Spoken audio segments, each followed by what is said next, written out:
quiero dar la bienvenida a esta nueva reunión en carácter virtual del Departamento de Ecocardiografía e Imágenes Cardíacas de la Sociedad Chilena de Cardiología y Cirugía Cardiovascular.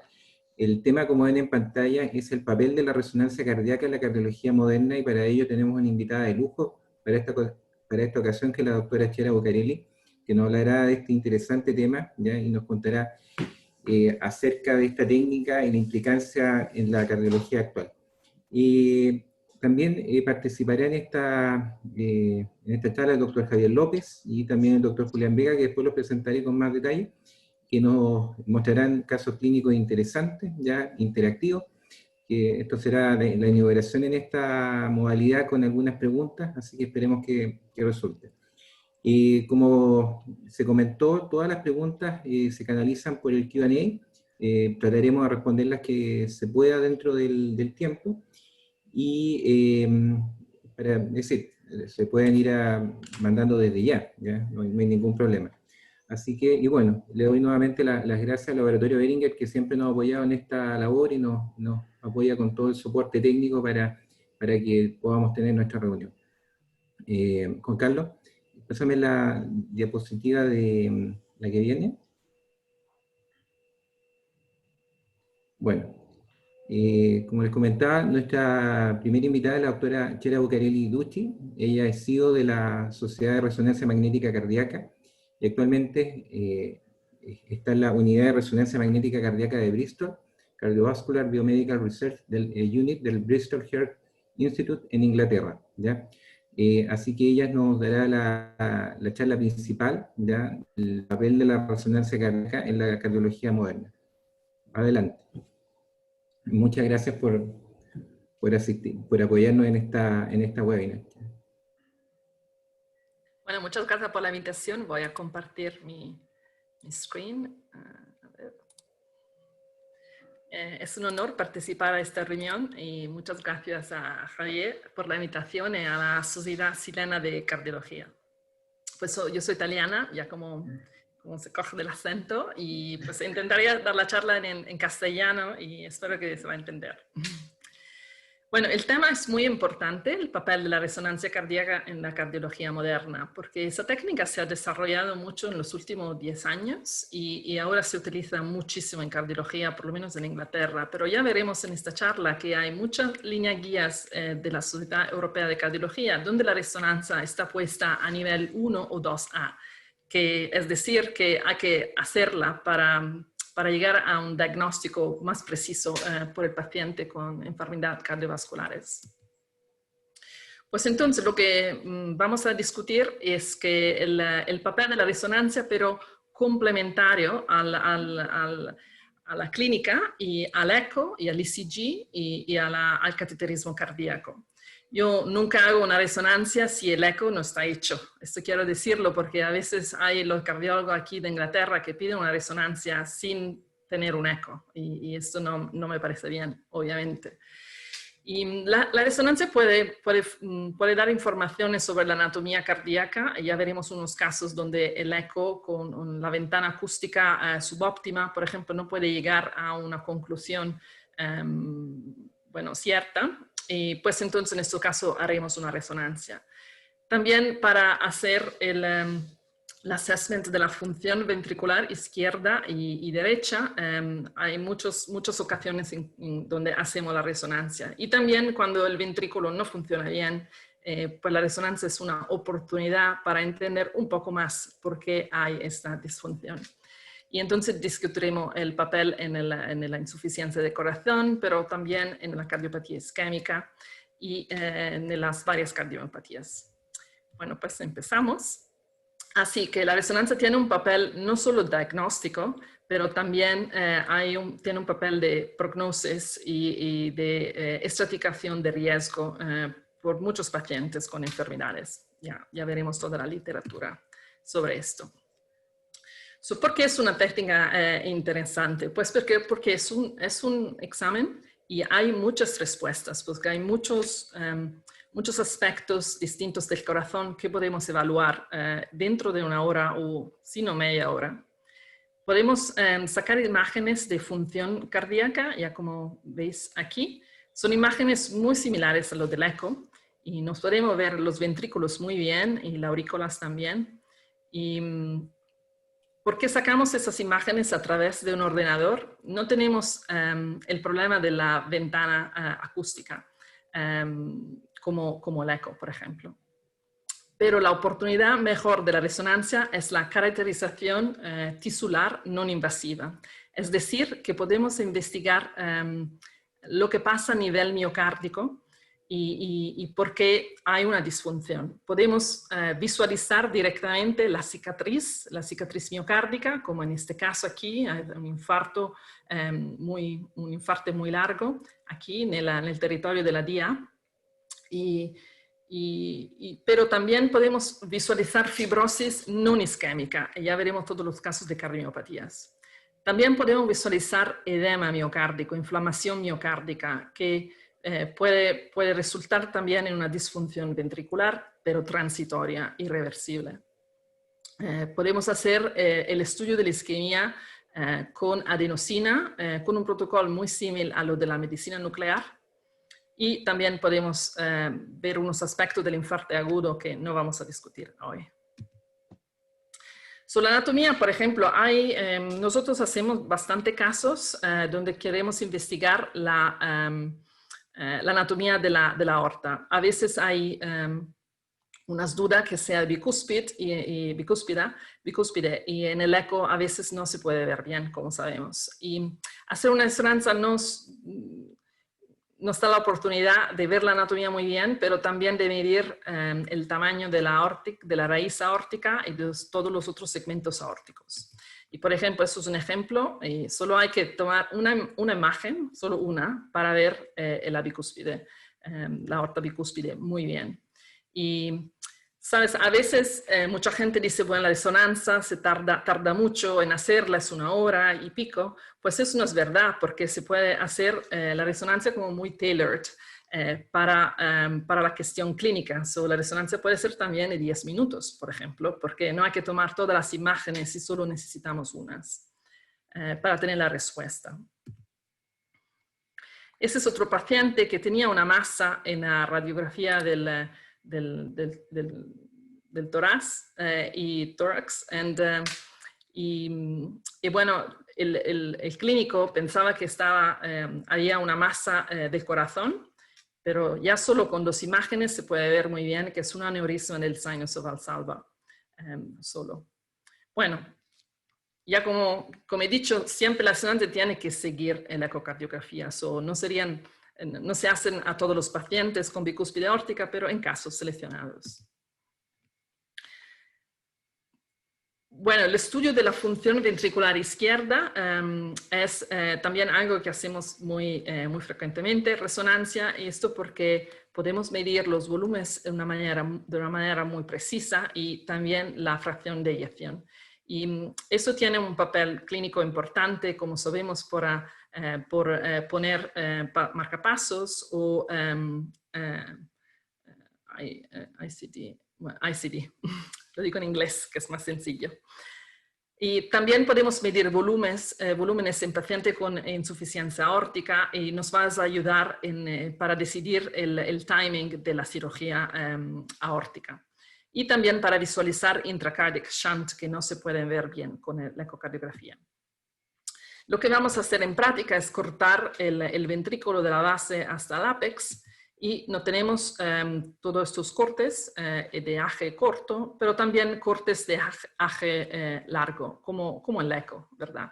Y lo que hacemos con estas imágenes es exactamente lo que hacemos con el eco, pues miramos la función regional, global, si hay derrama pericárdica y después hacemos el análisis de una manera 3D, haciendo los cálculos en toda estos cortes. Pues entonces una evaluación de verdad de 3D muy precisa para todos los volúmenes y la masa cardíaca. Y los shunts, podemos visualizar los shunts intracardíacos. Ese es un ejemplo esa es una 4 cámaras cine y no se ve el shunt muy bien en esta imagen, pero lo que se ve es que las aurículas son bastante dilatadas. y no se entiende muy bien. Pero si hacemos esas imágenes de flujo, de resonancia, que se llama flow mapping, ya se ve un flujo entre la aurícula izquierda y la aurícula derecha. Ya como sabemos, no tendría que ser ningún flujo allá. Pues esto es un flujo bastante significativo. Ya estuve muy sorprendida que el eco no vi esto. Yo creo que el eco no ha estado hecho bien, de verdad. Pero bueno, vino a la resonancia para investigar esto y podíamos medirlo muy bien. Lo que hacemos para medir el QPQS y de hacer un flujo a nivel de la arteria pulmonar y de la aorta. Y solo con estas dos imágenes hacemos los cálculos y podemos medir el QPQS, que en este caso es 2.3, pues un QPS muy significativo que, bueno, confirma lo que vemos aquí, que hay un flujo significativo.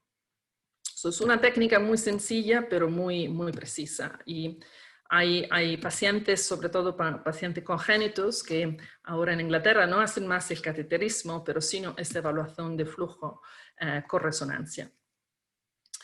Estos conceptos se pueden aplicar también a los ventrículos con disfunción ventricular, y la razón para hacer la resonancia es de entender si la etiología es isquémica o no isquémica. Y si es isquémica, si el tejido miocárdico es viable y hibernating, y si tiene sentido revascularizar para que mejore la contractilidad.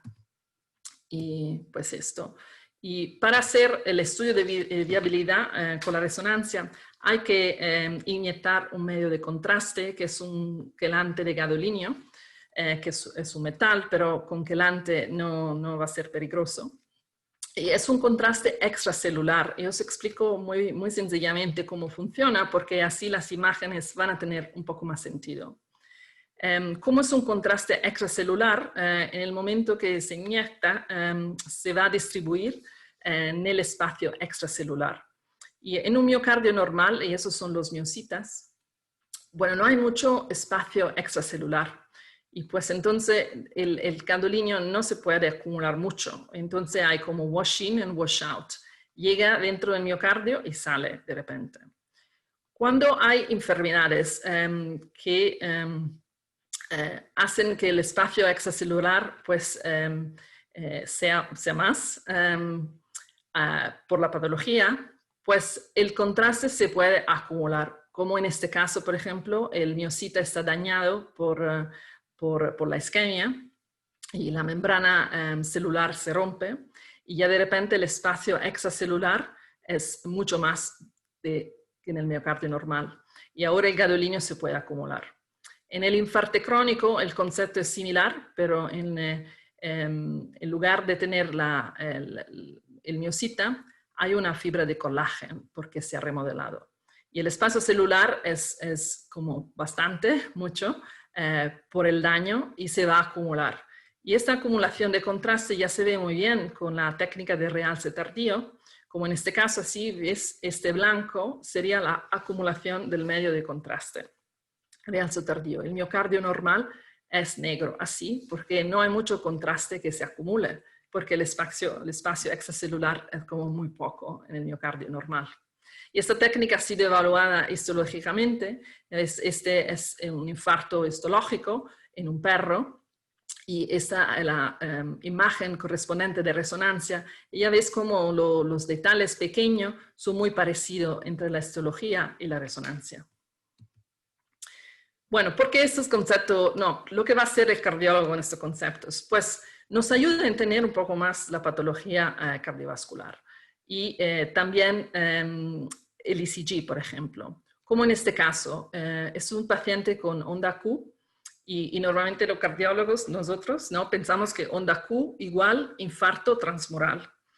Y este estudio desde hace muchos años ha sido muy interesante porque nos explica cómo no siempre esto es verdad. En este caso, pues sí que es verdad, porque hay onda Q en el ECG, y hay infarto transmural anterior, o sí, anteroseptal, y pues bien, corresponde bien. Pero también hay casos donde hay onda Q y el infarto no es transmural, no no toma todo el grosor de la pared, pero sino subendocárdico. Pero es un infarto bastante extenso porque hay muchos segmentos que están afectados por el infarto. O en este caso, donde no hay onda Q, pero sí que hay un infarto transmural, pero es como muy focal, muy pequeño. Y pues entonces es un concepto, yo creo, interesante, que onda Q no siempre significa infarto transmural. Bueno, lo que vamos a hacer con este concepto también es otra cosa, es que nos ayuda en la evaluación para la revascularización del paciente.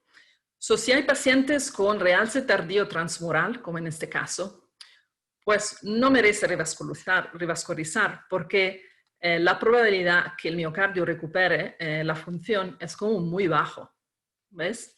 ¿Y por qué? Porque todo este miocardio está dañado, es muerto, dead, y entonces revascularizar un territorio que no es viable, pues no va a volver a ser viable después de la vascularización. Y por eso no merece revascularizar. Pero si el tamaño del realce tardío o el grosor subendocárdico o transmural es muy poco o nada, pues la probabilidad de recuperar es muy alta. Y esto, bueno, os muestro un caso para poner en práctica este concepto. Este es un paciente que tenía un eco que mostraba una insuficiencia ventricular izquierda y el tamaño, como los volúmenes un poco aumentado. El grosor de la pared here muy delgado, de la pared anterior del ápex, y aquinético, obviamente, pero el grosor muy reducido comparado a otros segmentos. Pues normalmente yo creo que la mayoría de los cardiólogos, incluso yo, cuando empecé, pues pensaba que esta pared, por cierto, sería no viable, porque es aquinética, pero más que nada porque está muy delgada, está muy delgada. Pero para hacer el estudio de viabilidad con la resonancia vamos a dar el contraste, inyectar el contraste. Y estaba muy sorpresa en el ver que no hay mucho realce tardío.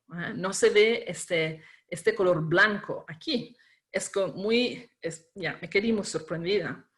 Y bueno, a lo mejor se ve aquí como un poquito de realce tardío subendocárdico, pero obviamente el tamaño de este pequeño infarto es muy pequeño comparado al nivel de disfunción. Y el informe que hice con este estudio es que toda la pared anterior y apical es viable, pero muy disfuncionante, pero viable, que en otras palabras, esto es myocardial hibernation, hibernación miocárdica. Y pues la hibernación miocárdica necesita revascularización para que lleve a recuperar. Y eso es lo que ha pasado. Este paciente tenía un bloqueo de la DIA y pues ha sido revascularizado y ya ves que la función ha recuperado, la función ventricular sistólica ha recuperado, pero lo que es muy sorprendente es el grosor de la pared, ha vuelto a ser normal. Así que el concepto, el take-home message here, es que una pared muy delgada no necesariamente es una pared que no es viable. Hay que hacer un test de viabilidad. En este caso, si la resonancia podría ser también un estrés eco con dobutamina, obviamente. El principio sería lo mismo, que esta pared se va a engrosar con la dobutamina. Y esto es antes y después, dentro de 6 meses. También se pueden ver trombos intracardíacos muy bien con la resonancia después de la inyección del medio de contraste, porque la cavidad y el miocardio va a ser, el contraste se distribuye en la cavidad en el miocardio y el trombo, como es avascular, pues no coge ningún contraste y parece, bueno, es muy negro y se ve muy bien porque hay mucho contraste entre la cavidad y el miocardio, que son blancos o más claros, y el trombo como muy negro. Y al pesar, si se espera unos minutos más, lo que vamos a ver es también el infarto cerca del trombo. Entonces, normalmente iríamos un eco, obviamente, en la terapia intensiva, en CCU, pero a veces ya como sabemos, los trombos en el ápex no se ve muy bien, y si vosotros tenéis una duda si hay un trombo o no, que no se ve con la eco, obviamente podría ser eco con contraste, pero si no también la resonancia sería otra opción para considerar.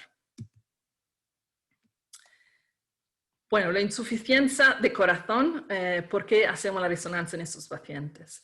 Para entender la etiología, porque esto tiene una aplicación muy práctica, que es la terapia del paciente, el manejo del paciente, depende de la etiología, obviamente, de la insuficiencia de corazón. Y también para entender si es una insuficiencia reversible, como la malattia de Fabry, o si podemos vascularizar si es un caso de disfunción ventricular isquémica con miocardio hibernado, ya como acabo de decir. Lo que es muy interesante con este del gadolinium es que cuando se administra este gadolinium, el contraste no se distribuye de una manera casual, pero sigue la patofisiología de la enfermedad. Es decir, que se puede distribuir de dos maneras, de una manera isquémica o no isquémica, y sigue la patofisiología. En la patología isquémica, el contraste se distribuye subendocárdico, y cuando el daño isquémico es más, pues llega a ser transmural. Todas las veces que vemos este patrón subendocárdico transmural, esto siempre o casi siempre es una patología de naturaleza isquémica. Si el patrón es distinto, y por ejemplo aquí hay un patrón medio mural, pues esta es una cardiopatía dilatada. Y eso no es isquémico, eso sería como idiopática o postviral. Ya no puedo decir la etiología muy precisa, pero lo que podemos decir es que no es isquémica, por cierto. Y hay también un patrón, en este caso es epicárdico, del estrato externo del corazón, y ese es muy típico en la miocarditis. O si no, este patrón un poco más complicado de la amiloidosis, que es un patrón muy difuso del contraste, y en el ventrículo, pero en la aurícula también, y ventrículo derecho e izquierdo. Así, los americanos antes, desde hace muchos años, habían empezado a hacer la resonancia más que nada por el estudio de la viabilidad. Y por eso decían que bright is dead, que todo el late enhancement es cicatriz isquémica.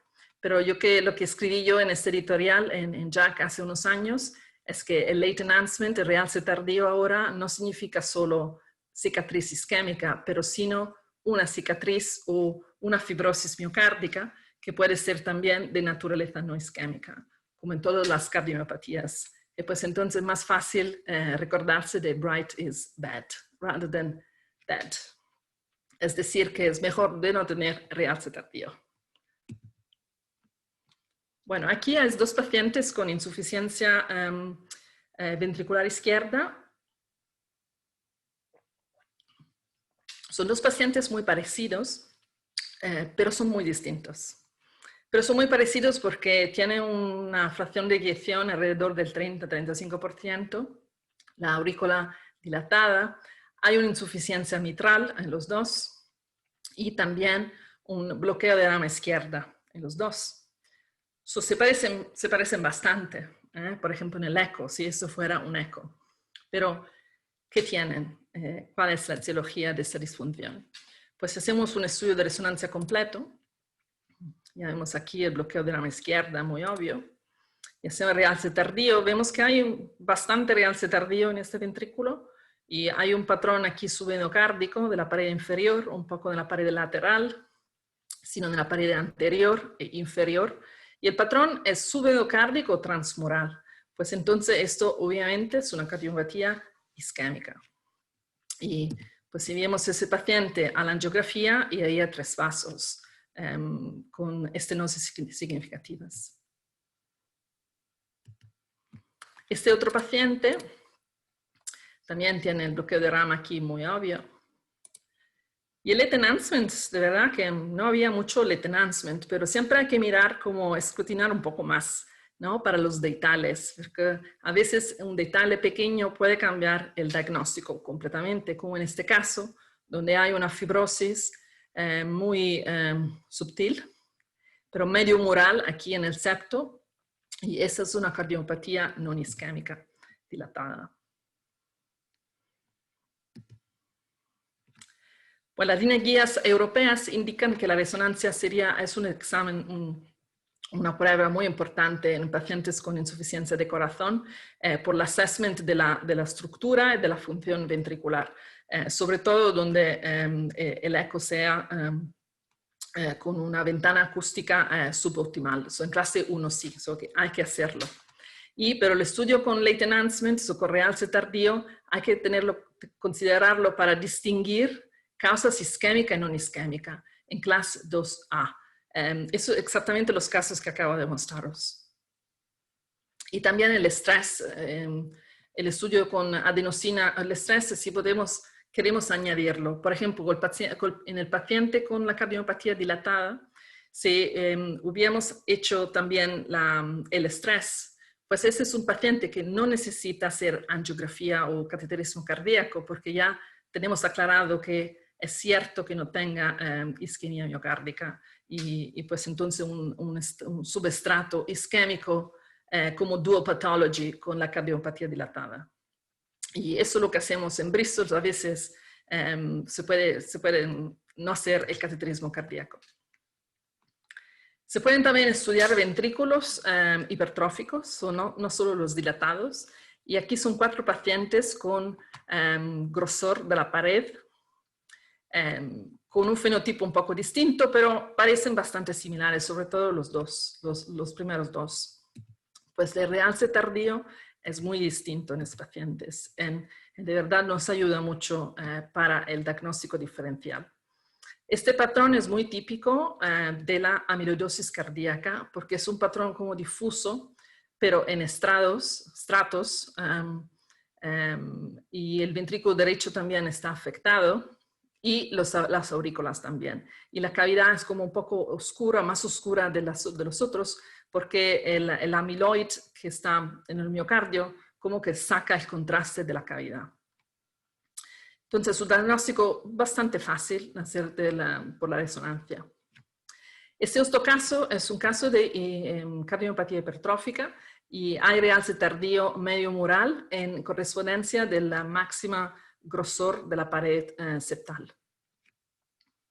Este otro caso es más complicado, sobre todo si tenemos solo las imágenes de cine y de realce tardío.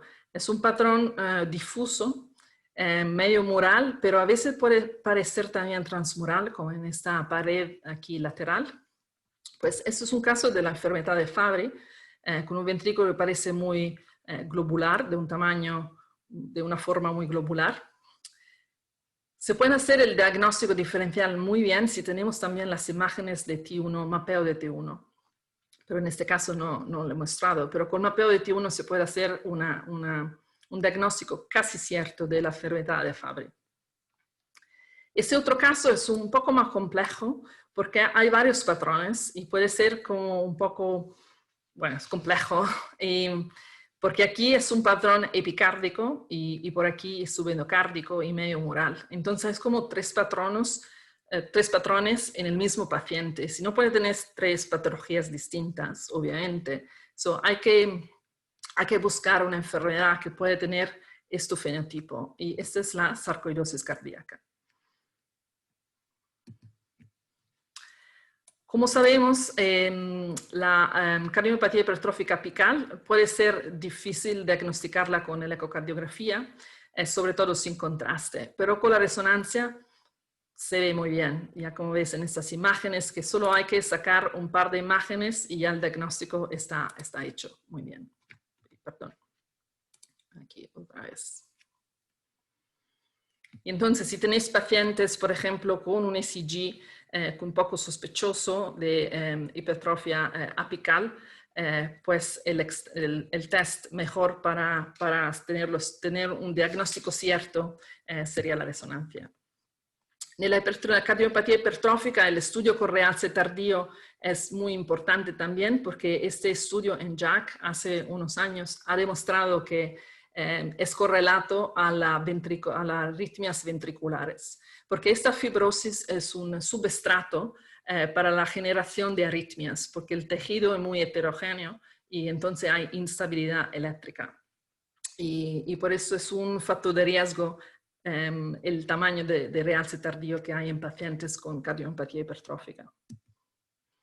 Y la línea guías europea eso dicen, que hay que hacer una resonancia si el eco es suboptimal, que no sería en muchos pacientes, pero está bien aclararlo, y que el realce tardío puede ayudar en el diagnóstico diferencial de los fenotipos hipertróficos, con amiloid y sarcoidosis o cardiomiopatía hipertrófica.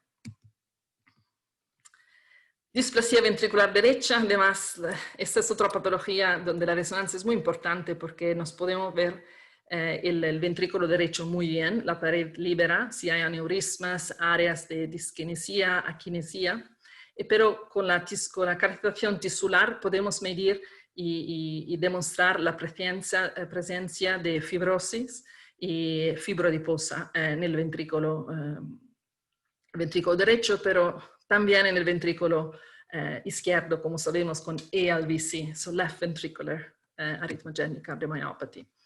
Y eso está validado histológicamente, el realce tardío con resonancia se correla a la fibrofatty replacement. Dolor de pecho, a ver aquí cuánto tiempo llevo. Dolor de pecho, podemos hacer distintas pruebas, el estrés seco, obviamente, la scintigrafía nuclear, pero también el estudio de isquemia con resonancia. Y esto vamos a discutir. Hay mucha literatura sobre esto, sobre el papel de la resonancia por el dolor de pecho. Hay 3 estudios randomizados en las mayores revistas médicas, The Lancet, The JAMA en New England, y esto solo en el espacio de 10 años, son muy pocos, ¿verdad? Y no hay ninguna prueba de imagen que tiene una literatura tan robusta.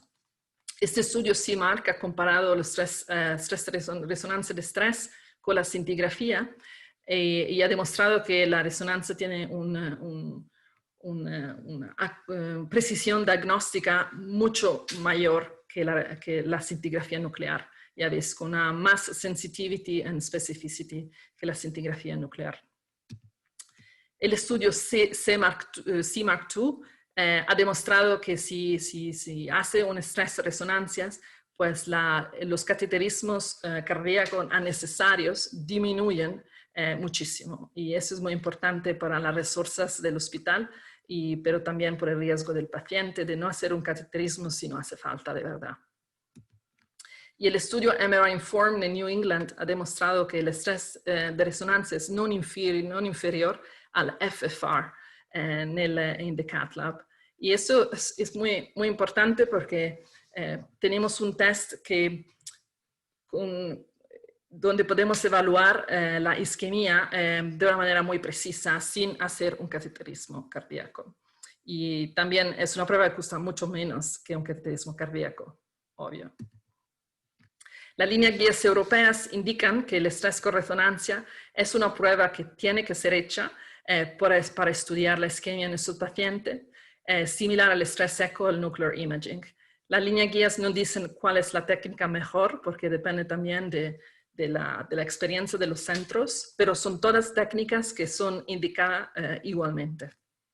Es decir, que el estrés de resonancia es una técnica rutinaria y no es una técnica de investigación por el estudio de la isquemia. Y las líneas guías del 2019 siguen diciendo que el test con isquemia es importante con pacientes con riesgo intermedio. Aquí un ejemplo de un paciente con riesgo intermedio, con 2 factores de riesgo y con 50 años, una mujer con dolor de pecho. Pues el estrés con resonancia, normalmente solo sacamos 3 imágenes, como basal, medio ventricular y apical.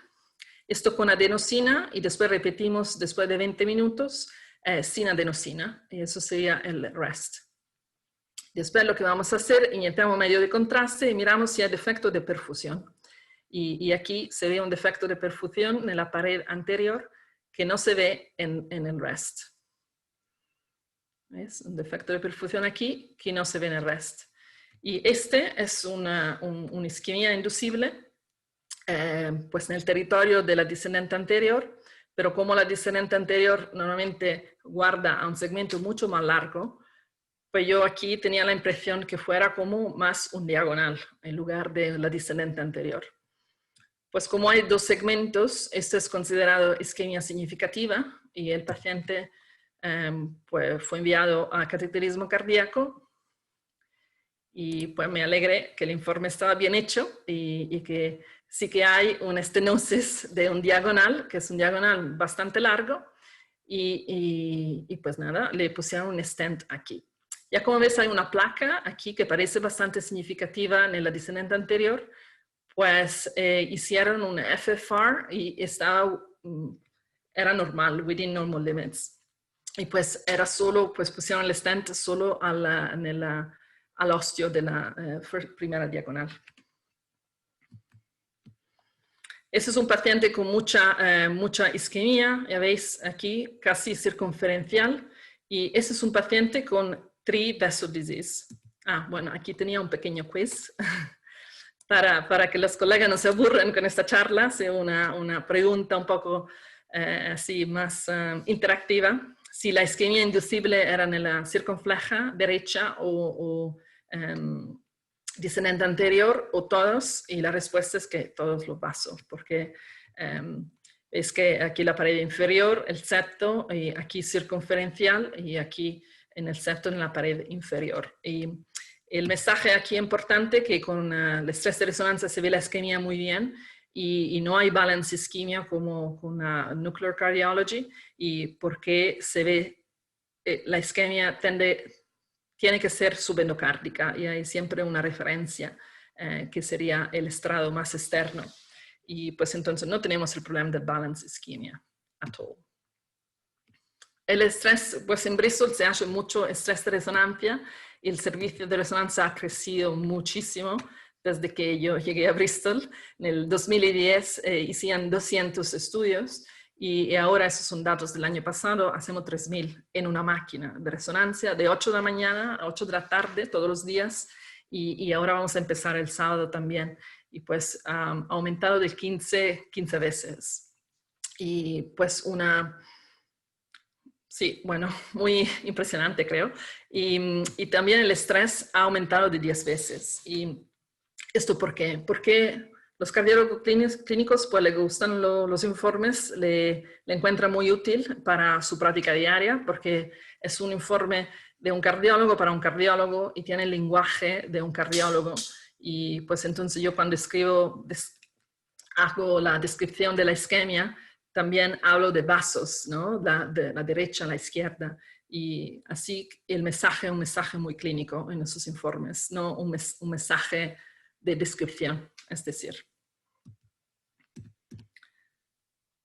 El estrés de isquemia, bueno, yo hace muchos años que lo hago y lo encuentro bastante fácil, pero es verdad cuando la gente empieza a hacer esos informes de isquemia, de estrés MRI, no es fácil, porque lo que pasa es que un defecto de perfusión se puede parecer también a un artefacto. Y pues entonces puede ser de falso positivo o falso negativo en los informes.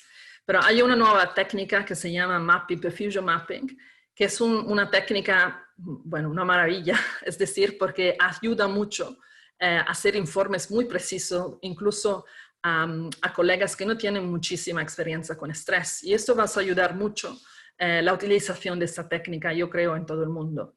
Esas son imágenes que saca el ordenador, que no hay que hacer nada. Y nada, la isquemia aquí es como muy, muy visible y se puede hacer un informe muy fácilmente. Y este es un ejemplo. Ya ves, estas son las imágenes rutinarias de estrés con resonancia y se ve el defecto de perfusión, bueno, bastante bien. Y con el estrés, el mapeo de estrés, pues se debe visualizar e incluso medir la perfusión. Y eso está correlado con una FFR abnormal. Ese es otro caso normal con una perfusión normal también en el mapeo. Eso es una técnica cuantitativa que nos ayuda a hacer un informe incluso más preciso. Bueno, MINOCA, y estamos para acabar. El MINOCA es miocardio, infarto de corazón con coronarias normales o no obstruidas. Y este es bueno, clínicamente puede ser un problema, ¿sabe? ¿Cómo le vamos a dar de alta a esos pacientes porque no nos enteramos de verdad lo que ha pasado porque no hay obstrucción coronaria a pesar de una troponina elevada? Bueno, esto en Bristol lo hacemos muchísimo. Tenemos un database con 800 y más de estos MINOCAs y es de verdad muy interesante. Y os he llevado aquí dos casos para comparar cómo dos pacientes pueden parecer muy similares y tienen un diagnóstico muy distinto. Como en este caso, un señor de 52 años con dolor de pecho típico y sin factor de riesgos, una troponina muy elevada. Y pues lo normal que se haga un electrocardiograma, ya veis que hay esas esas alteraciones aquí muy típicas, y lo normal es un eco rápido hecho así muy rápidamente, portable echo normal, que no había disfunciones ventriculares y derrame pericárdico. Pues lo normal es que sigue con una angiografía y se ve que la coronaria derecha y la izquierda no tienen ninguna obstrucción. Bueno, si le vamos a dar de alta a este paciente, ¿qué terapia vamos a poner? ¿No? Es un poco, bueno, difícil decidir. Bueno, si hacemos la resonancia, eso nos va a ayudar un poco más. Esas imágenes de cine confirman lo del eco, que no hay ninguna alteración de la función regional o global, y no hay derrame pericárdico. Pero la caracterización tisular es lo que va a ser más útil. Y estas son las imágenes de edema miocárdico, inflamación miocárdica, y hay el signal aquí es aumentado, es decir, hay inflamación del miocardio. Es un patrón medio mural epicárdico. Y si miramos al realce tardío, hay una correspondencia de estas imágenes. Aquí el realce tardío medio mural epicárdico, confirmado también en el AG corto, en el AG largo. Pues, como os acordáis de lo que hemos dicho antes, este patrón es un patrón de tipo non isquémico, y medio mural epicárdico significa miocarditis. Y este paciente tiene una miocarditis aguda. Hay una señora de 48 años, también con dolor de pecho, sin factor de riesgo, una troponina elevada. Y hacemos lo mismo, obviamente un electrocardiograma que parece bastante normal, un eco que es normal. Cateterismo cardíaco que muestra una coronaria izquierda sin obstrucción y una coronaria derecha muy pequeña, como difusamente, con enfermedad difusa, pero no hay ninguna estenosis aguda que se pueda identificar. Pues la resonancia para complementar el eco y el cateterismo cardíaco muestra que no hay ninguna alteración segmental o global. Y el realce tardío pues nos muestra que hay realce tardío con un patrón casi transmural en la pared inferior, confirmado en el AG corto, bueno, AG corto y AG largo. Y ese es transmural, pues entonces un patrón isquémico. Y esta señora tiene un infarto de la coronaria derecha. Y esos son dos ejemplos muy prácticos. No hacemos muchos de esos pacientes, gente que parece que tenga la misma enfermedad, pues no. Y pues en Bristol hicimos un estudio que yo creo es muy interesante. Hemos pedido a los clínicos de hacer un diagnóstico basado en la clínica, en el eco, el cateterismo cardíaco, todas las informaciones sin resonancia. Hemos grabado estos diagnósticos aquí y después hemos hecho una resonancia y en muchos casos hemos cambiado el diagnóstico. Por ejemplo, antes se pensaba que era una miocarditis, pues hemos demostrado que eran un infarto en 23 pacientes o Takotsubo en 5. O antes se pensaba ser un infarto, pues en 10 pacientes era miocarditis, en 8 Takotsubo. Pues entonces solo estos cuadrados en blanco eran diagnósticos que han sido confirmados por la resonancia. Todo en negro son pacientes donde el diagnóstico ha sido, has cambiado después de la resonancia. Y este tiene un sentido muy práctico porque el diagnóstico, bueno, un nuevo diagnóstico también se acompaña a un cambio de manejo clínico. Pues en ese estudio 30% de cambio de diagnosis y manejo clínico. Y pues entonces el papel clínico es de verdad muy importante y en mi centro aquí en Bristol ahora todos los cardiólogos quieren pedir una resonancia a todos los minocas porque ya se han dado cuenta que es muy importante y os ayuda mucho también a darle de alta al paciente. Es un caso de Takotsubo que es muy típico, que hay mucha inflamación del miocardio donde hay la quinisia normalmente y no hay ningún realce tardío. Eso es un patrón muy típico de Takotsubo. Bueno, las líneas guías también sugieren hacer una resonancia, ya empezar del 2017 con la línea guía STEMI, donde se sugiere hacer una resonancia junto al eco en esos pacientes con MINOCA. La Fourth Definition of MI también lo que dice este documento por la primera vez, que hacer una resonancia nos ayuda a comprender un poco más la troponina. Cuando hay troponin positive patient no está muy claro por qué hay este síndrome coronárico agudo, pues la resonancia puede ayudar. Y los americanos también dicen que el estrés, la resonancia con realce tardío es la única técnica de imagen que puede poner un diagnóstico final. Y incluso el non-STEMI guidelines de la Sociedad Europea de Cardiología pues dicen muy claramente que la resonancia en MINOCA es fundamental. Bueno, quizá voy a esto paso, lo del pericárdico, es muy importante también con el estudio pericárdico de las masas, pero no quiero hablar demasiado quizá. Pues entonces solo para concluir, que el papel de la resonancia en cardiología yo creo que sea muy importante, ha desarrollado mucho en los últimos 10 años y es una prueba casi imprescindible en muchos pacientes, es decir, con enfermedades cardiovasculares, pero en complemento como una prueba complementar a todo el diagnóstico clínico que normalmente los cardiólogos harían. Eso sería después de todas esas pruebas. Hay unas limitaciones que tenemos también que decir. Hay pacientes con marcapasos o ICDs, donde no se puede hacer la resonancia, pero esto no es verdad 100%, porque en mi centro, por ejemplo, se hacen pacientes. Con esto hay que tener cuidado y seguir un protocolo, pero sí que se puede hacer pacientes con pacemakers, con marcapasos y devices en general. No, si tienen cerebral clips, metallic clips, eso no. Y bueno, costo y expertise, también creo que los costos no son muchos si nos ayudan tanto en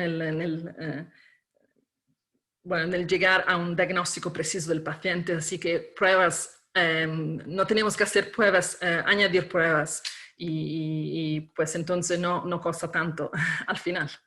Y la expertise, eso mucha gente está aprendiendo la resonancia, muchos cardiólogos, muchos radiólogos, y eso va a ser muy bien y la expertise va a aumentar. Bueno, el futuro de la resonancia yo creo que es como muy positivo y yo creo que es una técnica que los cardiólogos ya se enteran más que es importante y los va a ayudar mucho. Bueno, muchas gracias por vuestra atención y encantada de estar aquí con vosotros y nada, estoy lista para preguntas si hay unas. Muchas gracias, Kara. Sí. Muchas gracias por la excelente presentación. Cuesta tomar todas las aplicaciones que tiene la resonancia y poder resumirla en una charla, así que magnífica. ¿Ya? Muchas gracias por la exposición. Cuéntanos un poquito, Kara, para el resto de los espectadores, ¿cómo fue tu evolución para llegar a ser especialista en resonancia cardíaca, para que sepan más o menos qué hiciste, cómo te formaste, digamos? Sí, pues en la residencia de cardiología, mi jefe en Italia me dijo, pues, ¿quieres aprender resonancia? Digo, bueno, no sé qué es, pero ¿por qué no? Y pues estuve en Estados Unidos un año a hacer una fellowship en Chicago Y después volví a Italia y me gustaba hacer más de esa resonancia porque había entendido que era algo que iba a ser bastante importante. Y hice un doctorado en PhD en Inglaterra, al Royal Brompton Hospital. Y esto era como en el 2006. Y pues me quedé en Inglaterra al final, porque aquí se hace mucha resonancia y hay muchos departamentos muy activos y había un trabajo muy interesante y me quedé. Perfecto. Pero normalmente un percurso, si hay unos colegas aquí conectados que quieren aprender resonancia, pues hay que hacer fellowships de 6 meses, 3 meses, pero los cardiólogos pueden aprender resonancia muy fácilmente porque tienen todo el conocimiento de la cardiología, el conocimiento del eco, y la resonancia es una técnica de imagen como el eco, y solo hay que aprender la caracterización tisular, eso es lo que es distinto del eco. Los otros conceptos son muy similares al eco. Entonces, yo siempre digo que los cardiólogos no tienen que asustarse con toda la física que hay alrededor de la resonancia, porque no necesitas saber toda esta física para hacer la resonancia. Esto quiero decirlo muy claramente. Gracias. Bueno, para Chile tenemos algunos casos clínicos, ¿ya? Quería, para continuar, a ver si nos puedes ayudar con el diagnóstico. Voy a presentar al doctor Javier López, ¿ya? Opitz, que es, bueno, conocido, trabajamos juntos también, es cardiólogo, especialista en ecocardiografía e imágenes cardíacas, ya trabaja en estos centros, Red Salud Providencia, Clínica de Espucio, Clínica Dávila, y nos va a presentar un caso clínico, ya que va a ser interactivo, así que para que estén atentos con la pregunta. Hola a todos, gracias por la extensa participación que tenemos. Y bueno, la idea es mostrar un poquito un casito que estamos haciendo hoy en día acá, digamos, acá en Chile, un caso local. Bueno, y nuestro caso, en correlación con lo que contaba Kiara, es un MINOCA. El MINOCA, como definición, es un infarto con arterias coronarias sin evidencias de lesiones hemodinámicamente significativas. Tiene que cumplir la cuarta definición de infarto que salió hace un tiempo atrás, y por otra parte siempre son lesiones coronarias que sean menores del 50%. Y el MINOCA es un dilema diagnóstico, digamos. Nosotros tenemos un paciente con una serie de síntomas clínicos, tenemos un ecocardiograma que nos deslumbra un poco por dónde va la cosa, tenemos un electrocardiograma, tenemos el laboratorio, pero cuando las coronarias están normales, con este trabajo que habitualmente hacemos sobre nuestros pacientes, no tenemos básicamente diagnóstico. Y ahí entra el papel de la resonancia cardíaca. Cuando estamos parados frente a un MINOCA, estamos igual que Pandora, digamos, ¿no? Pandora, cuando Zeus le regala esta vasija, por su curiosidad, que la mató, es un regalo de matrimonio que le hacen, abre esta vasija y salen todos los males. Y estos males reflejan en cierta forma lo que es el MINOCA. Uno, la verdad que se puede encontrar cualquier cosa, y bueno, la idea es mostrar cómo la resonancia en cierta forma nos puede orientar, cambiar el diagnóstico, hacer una guía de tratamiento o también ser un elemento pronóstico. Paciente, mujer de 35 años, diabética, no insulino requeriente, usuaria de metformina, tiene una historia de palpitaciones, síncope, presíncope en el 2017-2019, sin un diagnóstico claro. Ingresa al servicio de urgencia del Hospital de San Antonio durante este año por un cuadro intenso de palpitaciones que luego prosiguen con angina, con irradiación cervical. A la paciente se le ingresa como un síndrome coronario agudo sin supra de nivel de ST, donde hay biomarcadores positivos que a las 6 horas tienen troponinas de 1094 nanogramos por litro. Recuerden que el parámetro que actualmente usamos de la troponina ultrasensible son 14, o sea que claramente tenía un infarto. Se le hace un ecocardiograma transtorácico, siempre como decía Clara, el EcoFirst en consonancia con Twitter, y tenía una hipertrofia concéntrica, hipoquinesia apical, disfunción sistólica moderada. La paciente va al cateterismo, y en el cateterismo la verdad que las arterias se ven sumamente limpias, los bordes absolutamente lisos, la verdad que no hay lesiones coronarias significativas, y se interpreta como que esto pudo ser un Takotsubo en base a los hallazgos del ecocardiograma que hablaba de algún tipo de trastorno de motilidad apical. La paciente es dada de alta con buena evolución y nos la envían para resonancia cardíaca para hacer el diagnóstico o ver qué tenía el Takotsubo básicamente, Este es el electro de control post-egreso. Vemos que una sospecha de necrosis inferior, bajo voltaje en derivadas clásicas, alteraciones específicas y difusas de la repolarización ventricular, pero con esto la verdad que no teníamos mucho. Y vamos a ver la resonancia. Acá tenemos las secuencias del cine. Yo sé que ustedes la ven un poquito robótica las secuencias, pero bueno, son problemas del zoom. Donde vemos los ejes largos, esto es igual que el eco, 3 cámaras, 4 cámaras, 2 cámaras, y el eje corto, donde hay una hipoquinesia global del ventrículo izquierdo, y llama mucho la atención el segmento medio de la pared anterior, donde realmente está adelgazado. Se ve como una hipertrabeculación compensatoria, pero si uno mira bien, con lupa acá, realmente no hay miocardio, y lo que parece contraerse son los segmentos contiguos, y no específicamente este segmento en particular. Acá vemos el eje corto, recorriendo desde la base al ápice, y acá tenemos un ejemplo de los 3 cortes de 4 cámaras que se toman. Hasta ese momento, bueno, seguimos haciendo el estudio. Takotsubo no parece, podría ser un Takotsubo regional u otra cosa, puede ser un infarto también.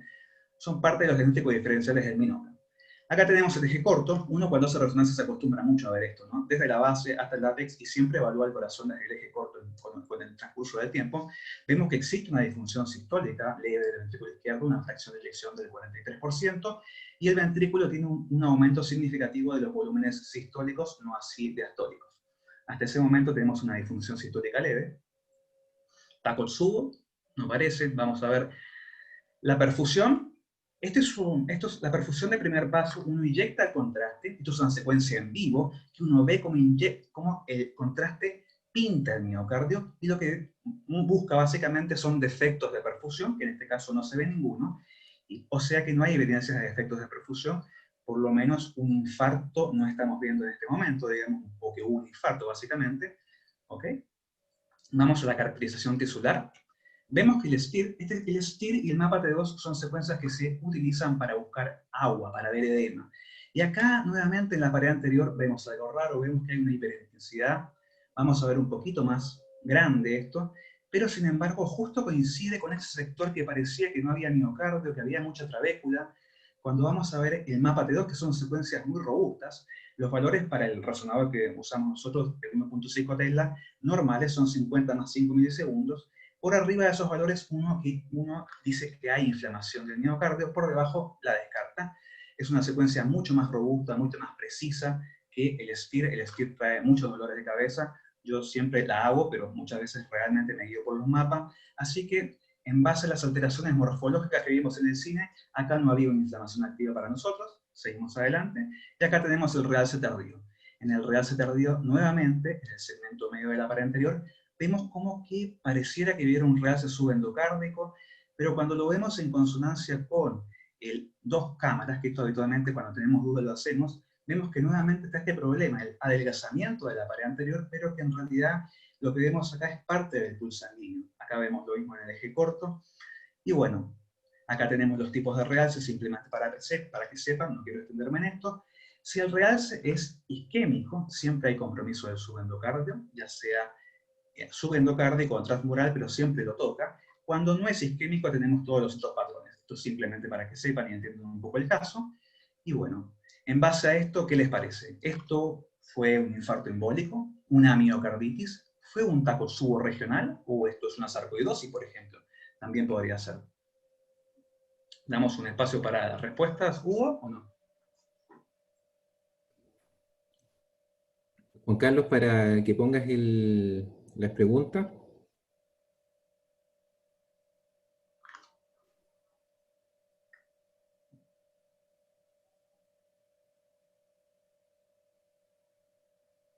¿Están pensando los auditores?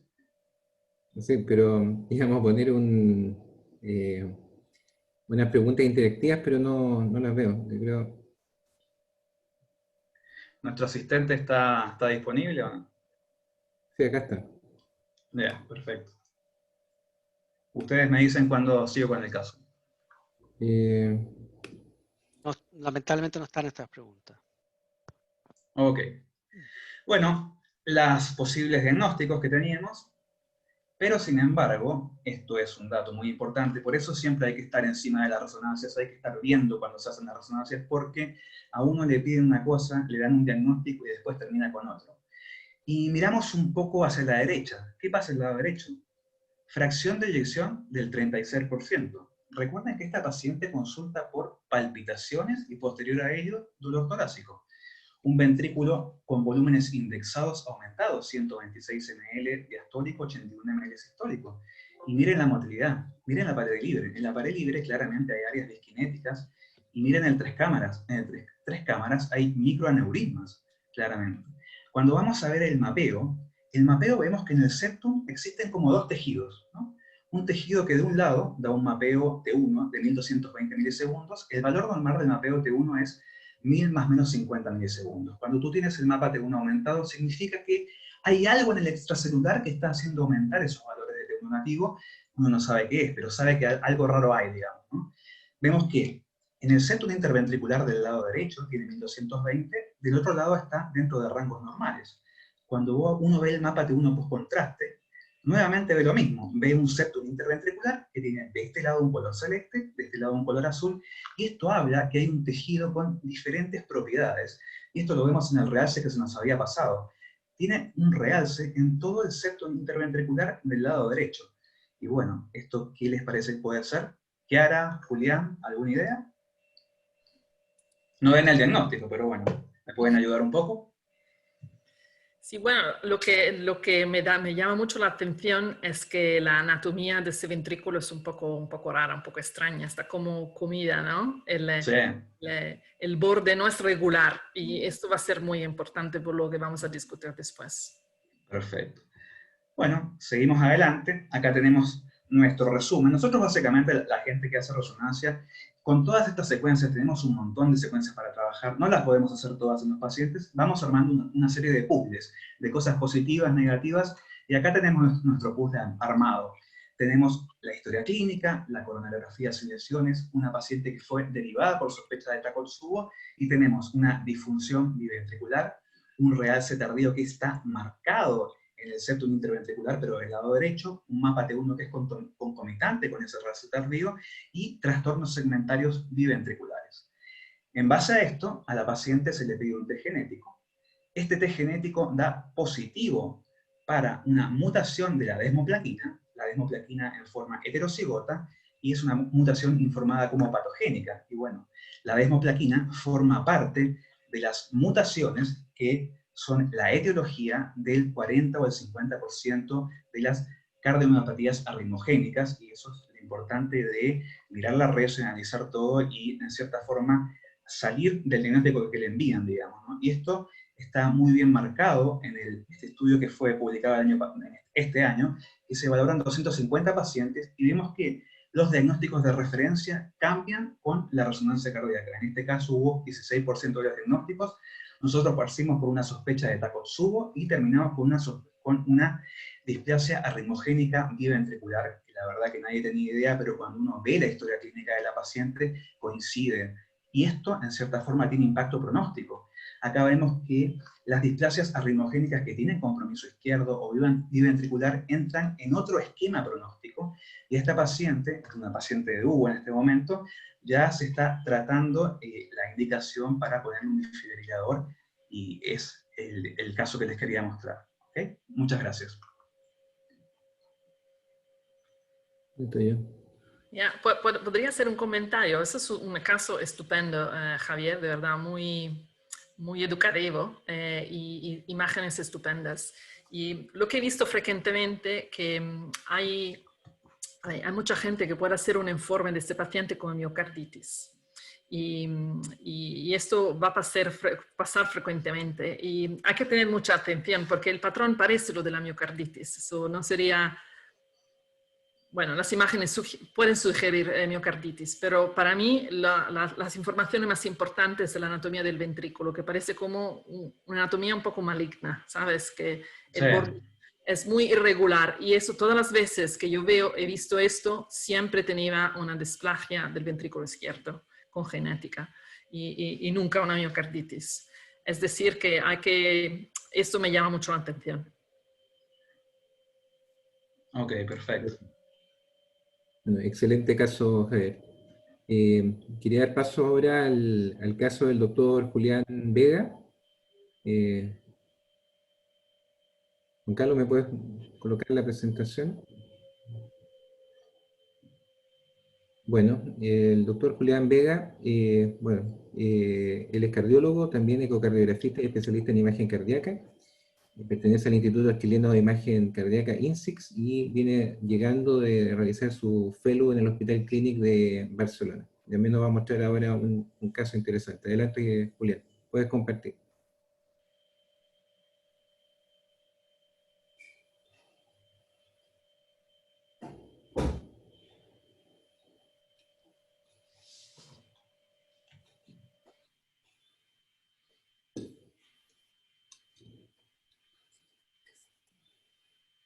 Julián. Ahora sí, perdón. Tenía el micrófono fuera de línea. Bien, perfecto.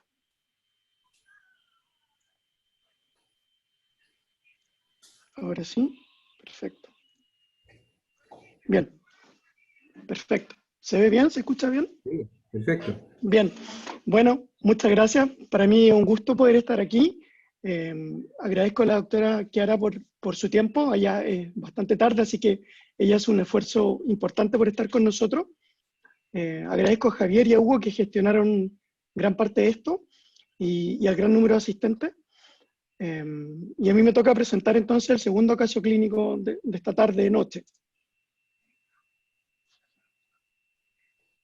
Bueno, para los que no me conocen, yo soy ecocardiografista, vengo llegando del Clinic, estoy aún terminando la cuarentena, llegué hace poco de Barcelona, y donde hice un fellow de 1 año de imagen cardíaca avanzada, principalmente orientado a resonancia cardíaca, a obtener el nivel 3 en resonancia cardíaca. Y les voy a presentar un caso que es de allá, agradezco al equipo de imagen que me lo facilitó, porque aún no parto trabajando acá en Chile, así que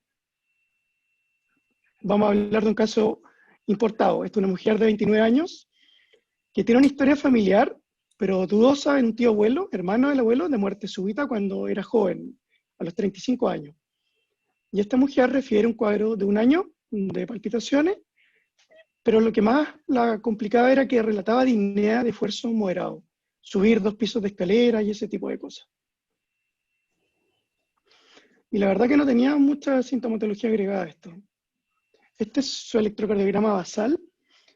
Destacan unos complejos QRS bastante grandes. Recordemos que los criterios de hipertrofia clásicos en la teoría no aplican en menores de 40 años, pero no hay signos de isquemia ni otra alteración, solamente crecimiento de cavidades. Se estudia en el año 2010 con un ecocardio donde ya le encuentran una hipertrofia severa, 33 de septo y 22 de pared posterior, pero con buena función. No encuentran obstrucción del tracto de salida, no encuentran SAM, y las cavidades derechas eran normales. La verdad que queda tipificada como una hipertrofia izquierda de causa no aclarada, posiblemente una miocardiopatía hipertrófica no obstructiva. Luego, la paciente se pierde un poco durante 5 años y en el 2015 se vuelve a retomar el estudio de esta hipertrofia no filiada, posible miocardiopatía hipertrófica, con una reso, con mapas, que la verdad que no disponemos del examen, pero teníamos el informe cuando vimos a esta paciente, y valores similares de hipertrofia severa.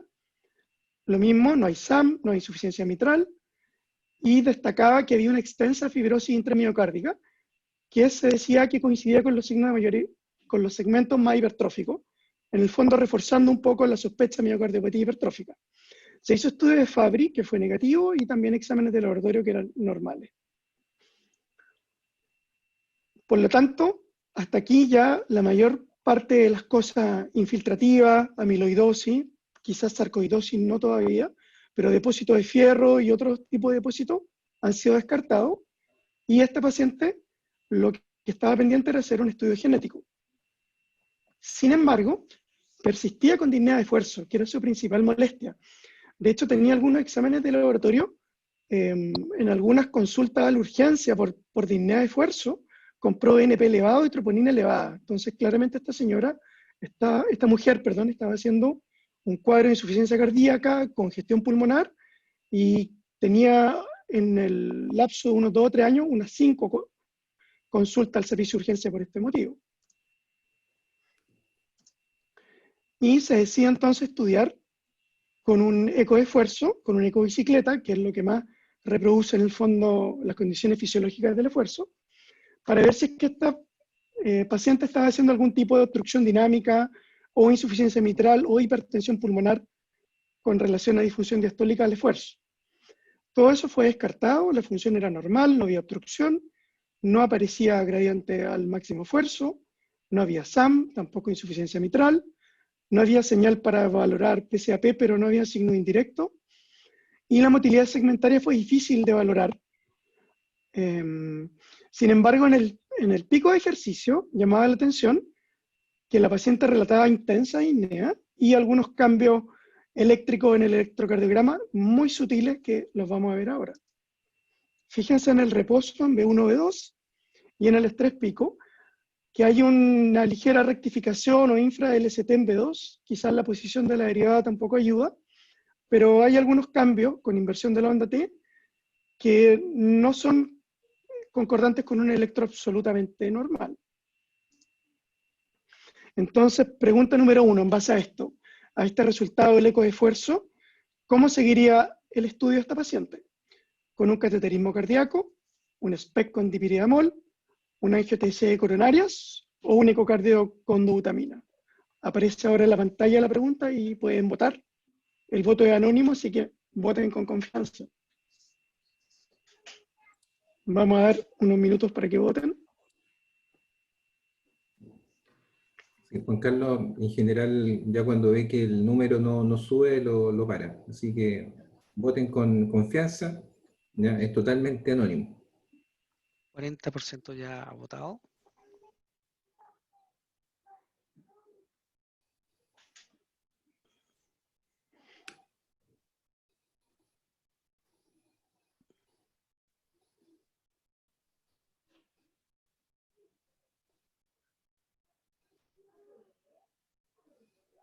Ahí va el resultado.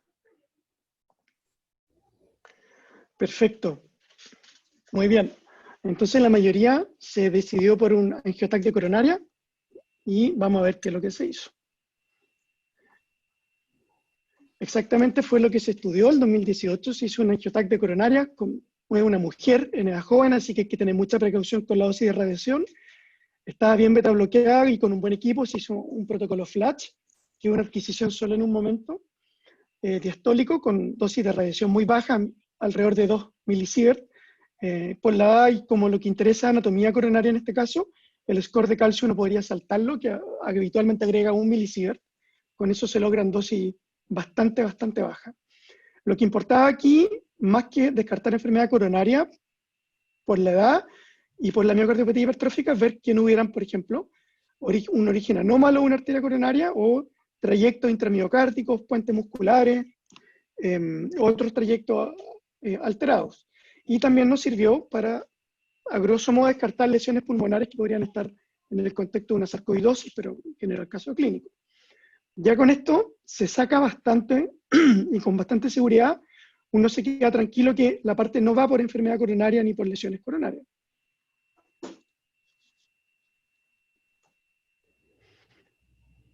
Perdón, ahora sí. Entonces se hace el angiotac coronario, que es normal, y nosotros conocemos a esta paciente en el equipo de imagen el 2019, cuando por persistir con disnea de esfuerzo le piden nuevamente una resonancia, y además para estratificar un poco el riesgo de la paciente, porque no disponíamos de la resonancia inicial, que hablaba de una gran cantidad de realce tardío, y querían un poco objetivar eso. Estos son los cines, los ejes largos. A la izquierda está el 2 cámaras. Esto lo giré un poco para la gente que hace eco, tratar de hacérselo un poco más familiar. Al principio, cuando uno parte en rezo, la gente que hace rezo toma las imágenes y los ejes como vienen y los ve en cualquier forma, y uno como que gira la cabeza, gira la pantalla y se marea bastante, y ya luego se acostumbra a verlo en cualquier posición. Así que yo ahora traté de hacerlo lo más ameno posible a la gente que hace eco, que mi alma mater siempre eco, así que de ahí vengo, para poder reconocer 2 cámaras, 4 cámaras y 3 cámaras. Vemos una severa hipertrofia ventricular izquierda, con un aspecto sigmoideo en el septo. El septo medio tenía 33, 34 milímetros, la pared posterior 22, 23. La función sistólica global estaba conservada en 52, 53, sin embargo el acortamiento longitudinal o MAPS se ve visualmente disminuido. Ambas aurículas están dilatadas. Llama la atención también probablemente un pequeño aneurisma de la punta, que en este corte no se ve tan bien, pero lo vamos a ver posteriormente. Y algunos ya van a adivinar que hay algunas criptas que se ven en 3 cámaras, que se va a ver luego en otras imágenes. Y otra cosa importante es que no hay obstrucción dinámica al tracto de salida, si bien los músculos papilares que se ven bastante prominentes, se ve que se contactan con el septo a fin de sístole, pero no se produce aceleración importante. Esto es súper relevante de hacer cuando uno escanea a un paciente con una amiga hipertrófica para valorar el punto exacto de la obstrucción del tracto de salida. Tiene que barrer desde posterior hacia anterior en un 3 cámaras todo el tracto para buscar que a lo mejor la obstrucción no está en el plano clásico de las 3 cámaras, puede estar en un plano más anterior o más posterior, dependiendo de qué está produciendo la obstrucción. Fíjense aquí estamos barriendo a la izquierda de la pantalla desde el seno coronario y luego pasando hacia la aorta. Y vemos claramente que el tracto de salida está limpio y no hay obstrucción en todos sus cortes a todo nivel, pero sí hay un contacto que se produce a fin de sístole con los músculos papilares, que al menos en reposo en esta secuencia no genera obstrucción. Y se ve más claro en las imágenes de la derecha cómo se forma un pequeño aneurisma en la punta del ventrículo izquierdo, un pequeño aneurisma apical. La pared del ventrículo derecho también está en el límite para estar engrosada. Y otro aspecto a considerar, fíjense en la primera imagen de la izquierda. Algunos podrían pensar casi que hay una CIB muscular. Hay unas criptas bastante profundas. La verdad que la presencia de una sola cripta cuando hay un pared inferior puede considerarse normal, pero cuando hay criptas ya más de una o en localizaciones más atípicas, es una situación que se asocia a miocardiopatía hipertrófica y que nos debe alertar. Esto es un eje corto, lo mismo, buena función global, hipertrofia de predominio en el septo, y las criptas que les decía, sobre todo aquí una anteroseptal, aquí estamos, como Javier lo explicó antes, desde el ápex, arriba a la izquierda, hasta la base, abajo a la derecha. Calculamos el riesgo de muerte súbita con las calculadoras clásicas de la Sociedad Europea y nos da un riesgo intermedio. Todavía no hemos logrado responder la pregunta que hicieron, estratificar el riesgo de esta paciente de muerte súbita. Un desfibrilador implantable podría o no podría estar indicado, está en una zona un poco gris. Veamos qué más nos aporta la resonancia, a ver si es posible empujar un poco esta indicación. Fíjense, está en la secuencia realce tardía, inversión recuperación. Este es el eje corto barrido desde la punta hasta la base. Faltaron algunos cortes de la base que los saqué para visualizar mejor. Fíjense que hay un extenso realce, que en algunas zonas es intramiocárdico, es parchado, es difuso, coincide en algunas zonas con los sitios de mayor hipertrofia, en el septo, en la pared anterior, septo anterior.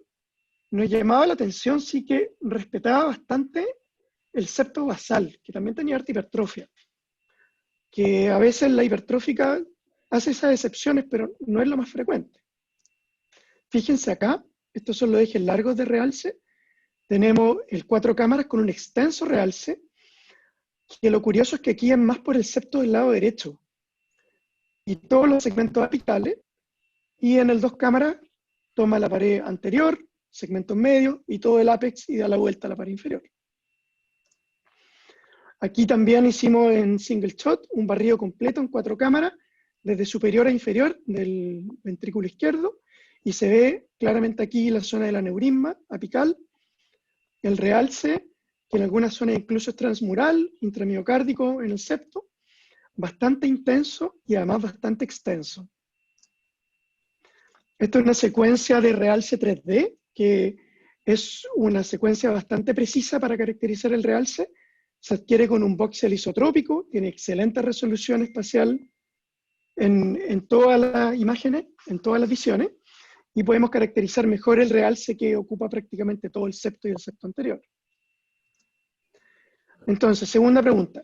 Con estas características, ¿qué considera como diagnóstico? Amiloidosis, una enfermedad de depósito, una amiga hipertrófica con un patrón de realce no tan típico, o una fenocopia de una amiga hipertrófica. ¿Pueden votar?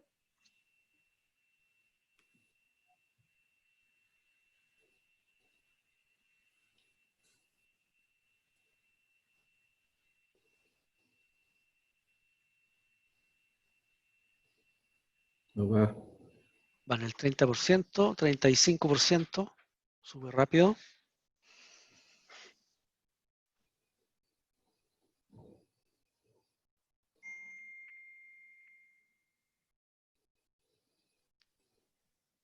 Yo creo que... Ahí está. Bien, perfecto. La mayoría se inclinó por miocardiopatía hipertrófica y en segundo lugar una fenocopia. La verdad que la cinética de gadolinio no es la típica amiloidosis que está escrita. Sin embargo, esa cinética se ve en casos bastante más avanzados de amiloidosis. Bueno, ¿qué cosas nos aportan más información? Este es el mapa T1. En el centro del Hospital Clínico es un 3 Tesla, así que los valores son un poco más altos que los cuales mencionó Javier.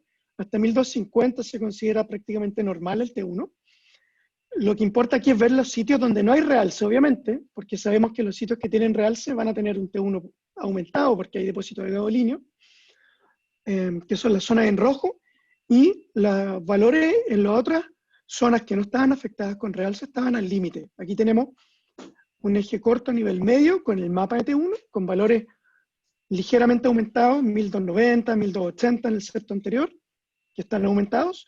Ese 1345 coincide con el punto de inserción inferior que tenía realce. Y luego el mapa extracelular, que también está un poco en el límite. Es hasta 31 lo que está escrito en la serie que se hizo en el Clinic para validar. Bien, nos queda entonces descartar que hubiera obstrucción dinámica perdón, o insuficiencia mitral.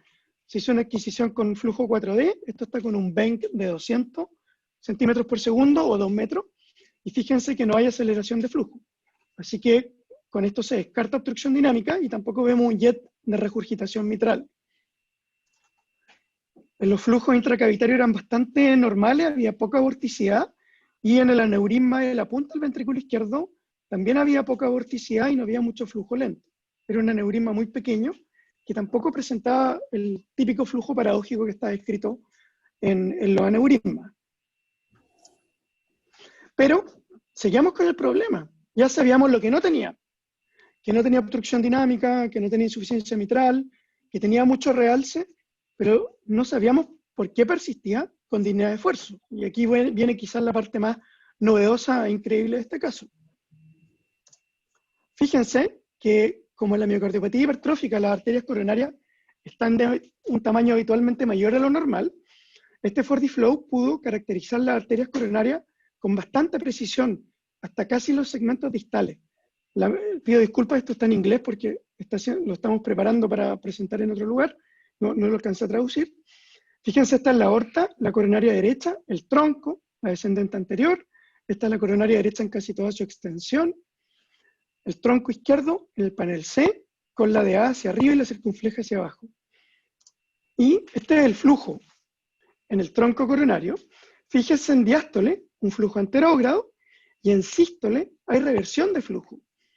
Lo normal podría ser que hubiera una mínima reversión de flujo sistólica, a fin de sístole, por ejemplo, pero vamos a ver ahora enseguida, el flujo en todas las arterias coronarias, tronco, coronaria derecha, descendente anterior y circunfleja, estaba invertido durante toda la sístole, prácticamente con una fracción de regurgitación, entre comillas, cercana al 35-40%. O sea, este paciente tenía una severa alteración de la perfusión coronaria, que probablemente está determinando una alteración en el flujo o en la perfusión miocárdica. Esto está descrito en miocardiopatía hipertrófica, que esta alteración de flujo se puede ver, no es frecuente de ver, y tiene diversas causas, entre ellas una gran hipertrofia simétrica, pero también elevación de la presión de fin de diástole y otras causas. Y lo que traduce es, en el fondo, la incapacidad de las arterias coronarias de llevar flujo anterógrado en sístole. Recordemos que la oxigenación, obviamente, miocárdica se produce en diástole, pero en sístole el flujo igual debería ser anterógrado. Y esto señala claramente una alteración en la reserva de perfusión miocárdica. Por lo tanto, es posible que en estrés esa reserva coronaria o de perfusión empeore y sea la causa de su disnea de esfuerzo. Por tanto, con esto ya termino. ¿Qué nos aporta la reso en este caso? Que es una paciente que tiene más riesgo, porque tiene mucho realce, que tiene disnea de esfuerzo posiblemente con relación a esto de las coronarias, que tiene un aneurisma importante, que no está claro si es necesario un anticoagular, y que claramente, lo que hay que hacer con ella es optimizar la terapia médica y probablemente tenemos que ver si es que vale la pena implantarle un desfibrilador. Muchas gracias. Muchas gracias. Muchas gracias, Julián. Interesante caso. No sé si Chiara había tenido casos así con estas afecciones coronarias. No, la primera vez que lo vi, muy interesante, de verdad. Es un ejemplo estupendo también de cómo se puede utilizar el FortiFlow clínicamente. Sí, me ha gustado mucho los casos, bueno, los dos, el tuyo también de ELVC ha sido muy interesante. Sí, muy bien completo además. Bueno, yo creo que por honor al tiempo tenemos algunas preguntas, pero muy pocas, para no aburrir. De lo que más se repite, Chiara, la pregunta es, por ejemplo, si hacen, por ejemplo, ustedes resonancia en niños, resonancia pediátrica, y también en embarazadas, ¿qué consideraciones tenemos que tener al pedir una resonancia en niños? ¿Cuál es la utilidad? Y también en embarazo. Sí, bueno, empiezo con las mujeres embarazadas. Se puede hacer resonancia después del primer trimestre, después de los 3 meses, a partir del segundo trimestre. Eso antes no se haría, después se hace. Se puede hacer sin ningún problema. Yo normalmente no me gusta darle contraste porque no hay muchos datos de seguridad. Los radiólogos tienen como un threshold diferente y a veces lo dan. Pues yo no, y prefiero hacer el mapeo de T1 para mirar si hay fibrosis y tal. Y se hace bastante en las mujeres embarazadas y sobre todo para la cardiopatía congénita, la aorta, el estudio de la aorta, cardiopatía y tal. Niños, yo no tengo mucha experiencia con niños porque hay una resonancia, un servicio en el hospital pediátrico donde yo trabajo en el adulto, pero normalmente se hacen por cardiopatía congénita, obviamente, pero también cardiomiopatías, eso sí, puedes ayudar. En los niños de 6, 7 años no necesitan anestesia, no sé en español cómo se dice, pero porque pueden colaborar, son bastante grandes para colaborar. Si no, los niños más pequeños hay que poner anestesia para hacer la resonancia. Perfecto. Sí. Y otra pregunta que se nos repite bastante es ¿qué consideraciones tienes para la displasia ritmogénica? ¿Qué secuencias para ti son las más importantes en este tipo de patologías como para tener más ojo o por lo menos cuáles pedirles al imaginólogo para llegar a diagnóstico? Sí, de la displasia ventricular, ¿no? Derecha e izquierda. Pues el caso de Javier ha sido, pero perfecto, vamos, porque ese es un caso muy típico y las secuencias son exactamente las que mostraba él, la cine y el realce tardío. Normalmente hay centros donde hacen también secuencias de grasa y sin grasa, pero no, nosotros de verdad no lo hago porque para tener el examen como más cortito. Y yo creo que con cine realce tardío ya está y se puede añadir el mapeo de T1 puede ser útil. Sí, yo en general la suelo hacer el T1 con y sin saturación grasa, pero la verdad que nunca me aporta mucho, digamos, ¿no? Queda para la foto, pero siempre lo decido con las otras, los cines, el realce y el mapeo. Me ayuda bastante, eso lo hago de rutina. Sí, exacto, estoy de acuerdo. Sí.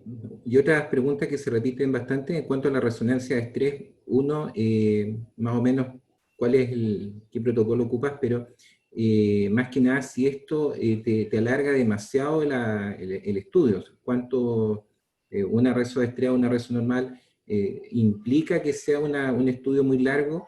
¿Ya? Si haces, por ejemplo, el estudio de reposo, ¿lo haces antes o después del estrés? ¿Cuáles serían como los tips? Y bueno, y hablar ¿cuál es tu experiencia? Que es uno de los centros que más hace probablemente a nivel mundial. Ya, pues quizá eso, Julian creo que also quiere decir algo sobre el estrés. Bueno, no, el estudio, bueno, yo soy una muy práctica, la verdad, y me gusta hacer la cosa de una manera pragmática y rápida, ya, porque hay que seguir, ¿no? Sabes, haciendo cosas. Y el estudio de estrés en mi centro normalmente puede ser 1 hora, pero lo estoy bajando a media hora. Porque hay que hacer cines, realce tardío y el estrés. Y el estrés de verdad son como 5 minutos, no es más que esto. Y pues la gente piensa que la resonancia es un examen muy largo, y sí puede ser muy largo, pero también puede ser como muy corto. Si quieres, yo he hecho una resonancia de 5 minutos a un paciente con bloqueo de 3er grado y querían saber si tenía sarcoidosis, y entonces no puedo quedar el paciente en media hora, 1 hora en el escáner, en la máquina. Y pues entonces, sí, puede ser media hora, sin ningún problema. Julian, ¿quieres añadir? Porque en el chat querías contestar también, ¿no? Estas cosas de estrés. Sí, doctora, bueno, gracias. La verdad que los ingleses son los que más experiencia tienen a nivel mundial en estrés. El centro de la doctora y el BARTS en Londres de Peterson son increíbles con un volumen altísimo. Yo estuve en el BARTS haciendo rezo de estrés. Hacen 40, 35 rezos al día y 8, 10 estrés al día, que hacen adenosina. En el clinic hacen estrés 2 casos al día, 2, 3 casos al día, que igual es un buen volumen para ese centro, con regadenoson, que es bastante más sencillo de utilizar. La infusión es en bolo, no requiere bomba de infusión. Y la verdad que un protocolo de estrés bien aceitado, en 30 minutos está sobrado. Probablemente toma menos tiempo que hacer un eco de butamina. Y si ustedes piensan lo que se ahorra el paciente y que en 30 minutos se le responde todo, en el fondo es como dicen los americanos, one stop shop. Tiene función, volúmenes, el gol estándar. Tiene viabilidad, tiene isquemia e isquemia perinfarto. Y si quisieran agregarle dobutamina dosis baja, 2,5 o 5 gamma, mejora incluso el rendimiento de la viabilidad. Por tanto, cuando la resonancia de estrés se masifique, y si se masifica, probablemente va a ser la única técnica para valorar viabilidad e isquemia. En Chile cuesta un poco que entre, sobre todo porque la adenosina es cara, regadenoson no hay, pero probablemente se puede utilizar dipiriamol, que a dosis alta tiene la misma eficacia que la adenosina y que la dobutamina, así que Sí. ese puede ser un camino. Sí, en Italia, en Grecia, por ejemplo, utilizan mucho el dipiridamolo y funciona bien. Como la half-life es como más larga, pero da igual. Y había una pregunta también del estrés y rest. Hacemos el estrés para empezar y después de 20 minutos hacemos el rest. Y mientras tanto hacemos el realce tardío. Y así nada. Y había también una pregunta de cuesta, de cuánto sale la resonancia. Y en Inglaterra las mayoría de los pacientes lo hacen en el hospital y es la salud aquí es social.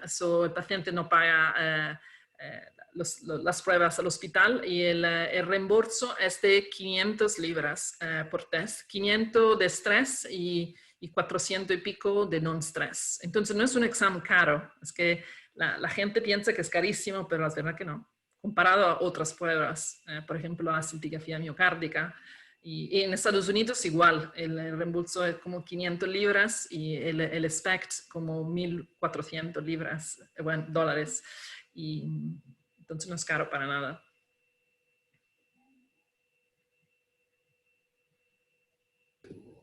Y yo creo que ya para ir terminando, quería preguntar, ¿cuál sería quizás 2 cosas? Uno, el rol que tiene el cardiólogo en el resonador, ¿ya? Es decir, dentro del estudio de imagen. Y 2, ¿hacia dónde ves tú digamos, el futuro de la resonancia?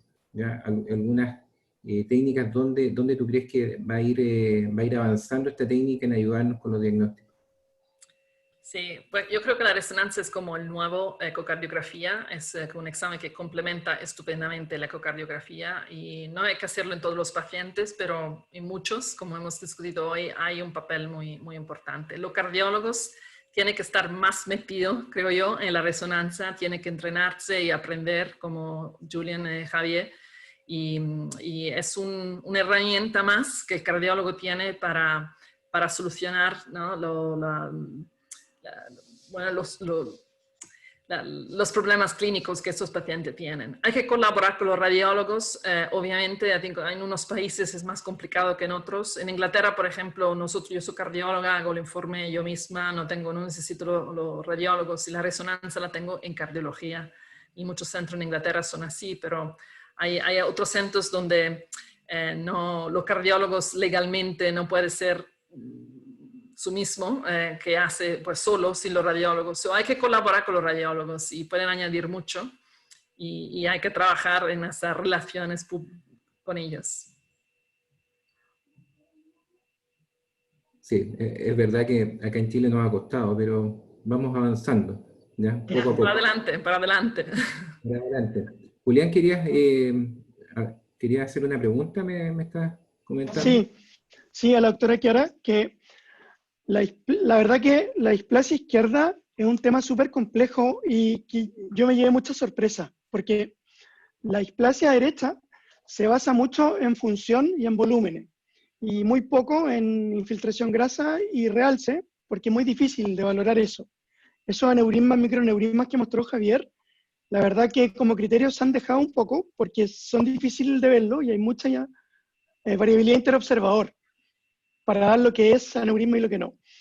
En cambio, la displasia izquierda es todo lo contrario. Prácticamente no hay disfunción ventricular, no hay dilatación, no hay aneurisma, y el diagnóstico se basa casi solo en el realce, pero no existen criterios diagnósticos publicados. Entonces uno ve muchas veces que el eco es normal, todo es súper normal, y tienen un patrón de realce brutal y no sabe qué hacer, porque no hay ninguna guía clínica que diga cómo diagnosticar una displasia izquierda aislada. Entonces, en su experiencia, ¿en qué se basa o en qué se apoya para diagnosticar una displasia izquierda aislada? Sí, es una pregunta muy importante. Y bueno, estamos trabajando en líneas guías por la displasia izquierda, sobre todo con el grupo de Padua y otros centros, la mayoría en Europa, pero en Estados Unidos también. Bueno, es complicado porque se parece mucho a la miocarditis, ya como acabamos de comentar, y muchos informes dicen miocarditis, pero tiene como un aspecto muy maligno, como decía, que la anatomía del ventrículo es muy irregular, como comida, ¿no? Desde afuera, y para mí eso es un signo que no es una miocarditis, y hay algo más.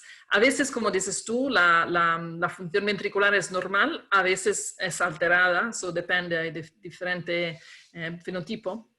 Y pues la historia clínica es muy importante, obviamente, y si no está cierto, yo siempre pongo como probabilidad muy fuerte y después hay que hacer la genética para confirmar, obviamente.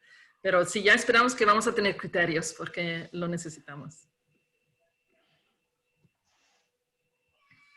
Hugo, para acabar, quería compartir un segundo, si puedo, mi charla con mis correo electrónico para compartir con los amigos de Chile, porque no me dio tiempo, así para que quedamos en contacto, ¿no? Para correo o sino social media. Y enhorabuena a Javier, porque es muy activo en social media. Yo creo que es la persona del mundo más activa en casos clínicos de resonancias diarios o, bueno, cada semana por lo menos. Y son casos muy interesantes donde se aprende un montón, ¿verdad? Si entonces hay colegas que son interesados por conectarse en Twitter, es muy útil.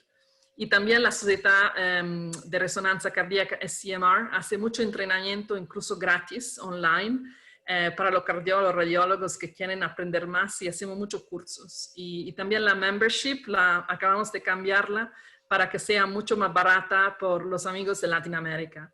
Y pues eso a partir del septiembre ahora mismo. Y pues entonces si alguien está interesado, esa podría ser una oportunidad. Muy bien.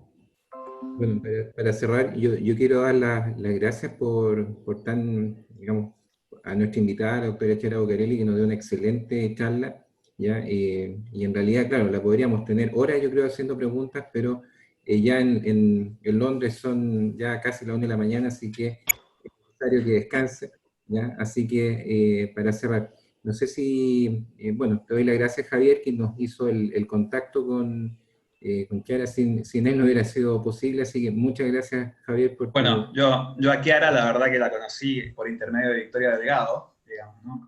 Victoria siempre me dijo, tienes que conocer a Chiara, tu historia es súper parecida a la de ella, bueno. Y en un viaje a Londres que hice, dentro de mis vacaciones, agarré y me escapé a Bristol para conocer dónde trabajaba Chiara y para conocerle, la verdad que la pasé fantástico, ¿no? Para el que pueda ir, la verdad que es realmente genial. Y de ahí congeniamos mucho por Twitter, siempre whatsappeamos un poco, y la verdad que hemos hecho una amistad de a poco, fluida, digamos, y nos llevamos bien, y la verdad que es un agrado tenerla, un agrado que haga un webinar a esta hora, digamos, ¿no? Sabiendo todo lo que trabajó durante el día y que mañana tiene que ir de vuelta a trabajar. Pero nada, Chiara es un encanto y nada, síganla en Twitter, síganla. Aparece en toda publicación que vean importante de resonancia cardíaca, aparece Chiara. Yo siempre le pregunto cómo lo hace, ¿no? Que me cuente el secreto, porque para mí es imposible. Pero nada, muchas gracias, Chiara, la verdad, un gusto. Un gusto. Y para todos nuestros panelistas, para todos nuestros asistentes, la tendremos, si es que el COVID lo permite, para el próximo Congreso Sudamericano para diciembre del 2021 acá en Chile. ¿Ya? COVID mediante. ¿Ya? Así que muchas gracias, Javier, muchas gracias, Julián. Muchas Gracias a todos. Muchas gracias. Doctor Hernández, si va a dar una palabra al cierre o... Gracias. No, muy breve nomás. A nombre de la Sociedad Chilena de Cardiología, Chiara, y de la Sociedad Interamericana de Imágenes Cardíacas también, muchas gracias por estar con nosotros. El próximo año, como ya se dijo, se va a realizar acá el Congreso Sudamericano de Cardiología, si es que la pandemia lo permite, y ojalá tú puedas venir y ser una de nuestras speakers principales. Bueno, estaría encantada. Y voy a trabajar en mi castellano para que mejore un poco más. Ha estado muy bueno. Muchas gracias. Perfecto, perfecto. Hay que trabajarlo más. Bueno. Muchas gracias.